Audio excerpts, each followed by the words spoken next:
introduce you to Ace. Ace, let's get money. Cashflow. Hey, what's going on? It's your boy Andika, Ace Cash Powell, the certified public accountant, and this is episode 13 of Cashflow. And this week, man, get excited because we're going to talk about real estate, rent versus flipping, the accounting side, all right? So, you know what I'm saying? We're going to kind of break down how you do accounting when you're involved in real estate, whether you're flipping houses or you're trying to get that, bringing that cash flow from that monthly rent, all right?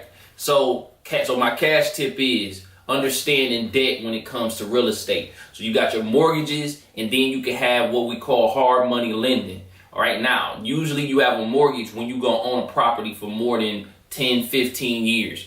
All right, so you want to understand things like the terms of the loan. What's the interest rate?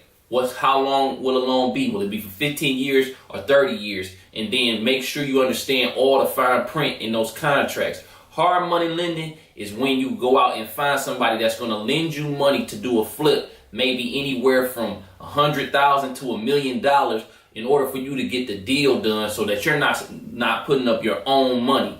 All right, now the interest rates on those are maybe a little bit or a lot higher than a regular mortgage just because the term is much shorter. These people are expecting all of their money back when you do the flip. So if a flip takes 3 months, that's when they expect to get their money back. It may take you a year to do a flip just because of how much work you got to do on the property. But understanding those things is going to put you in position to go out and get that cash flow, whether you flipping or renting. And we'll be back. The idea of starting a new business is exciting, but one will have to go through lots of obstacles before it turns into reality. Financial decisions made on the early stages of forming the business will dictate whether the venture will succeed or fail. But with Pettis, we'll help your business maximize in profits while minimizing your tax burden. We'll help you weigh the pros and cons of each financial decision you will take. We'll also form your business and set you up with free accounting software to help you keep track of your income and expenses. Don't risk making a mistake. Contact Pettis LLC, your full-service accounting firm in Detroit, for practical advice that will help you make the best decisions for your new business.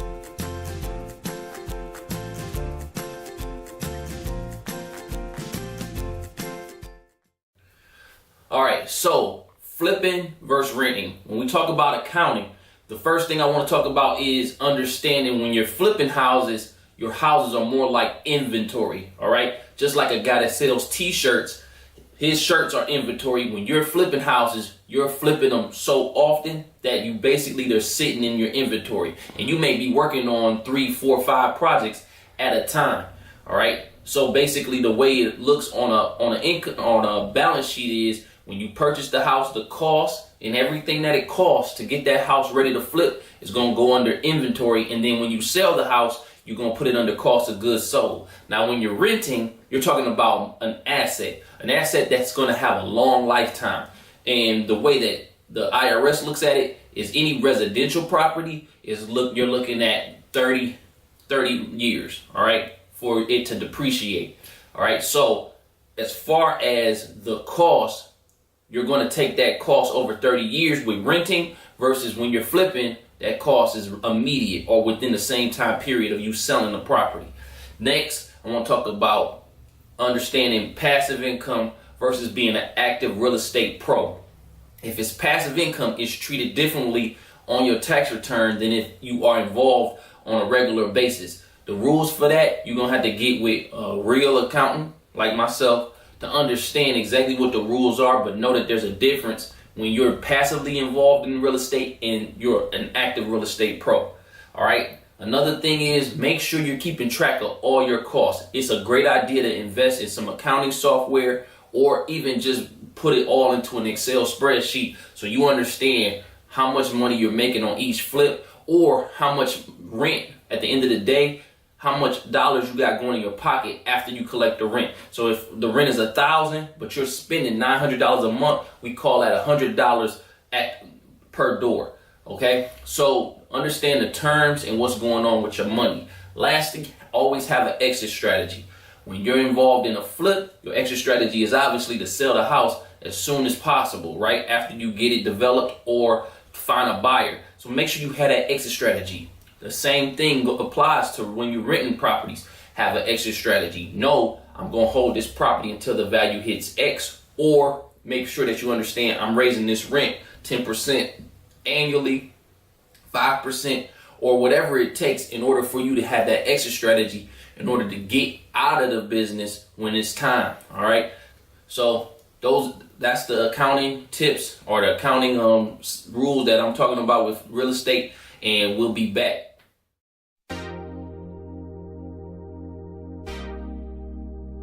Hey, welcome to Thinkers Co-working Spaces located on Jefferson and Chalmers. Hey, give us a call at 313-728-5662 or 313-850-3703. We have all the space that you need. Weddings, baby showers, meetings, you name it, we got it. We aim to please, or look us up at thinkerscoworkingspaces.com or at thinkthinkers.com. Thinkers, baby. All right. We're back, okay? So we're going to talk about securing that bag. Again, when you're involved in real estate, you want to make sure everything is in order. So make sure you get a property manager if you're dealing in renting, okay? You can also get a property manager or someone to kind of handle everything that's going on with your flips as well. Somebody like a contractor, all right? You also want to make sure you have a professional like an accountant keeping track of all your costs. And it'd be a good idea to have that accountant and that property manager separated so you got one person keeping track of everything that's going on while you got somebody else that's handling the money, and you can get those double checks, all right, and protect yourself. Secure the bag, all right.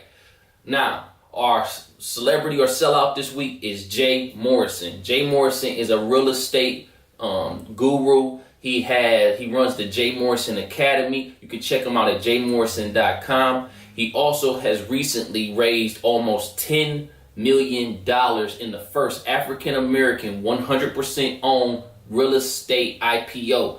And that's huge, man. Understand that as far as wealth goes in this country, African-Americans are still far behind a lot of other races. So him making this move is astounding. And so I think that it's good for you to check out Jay Morrison, see, what he has to say about real estate. I think he'll give you some good tips as far as, somebody with experience in the business. All right. And now, before we go, remember these things. All right. Number one, you can flip or rent, but make sure you understand what business you're in so that you pick the right properties.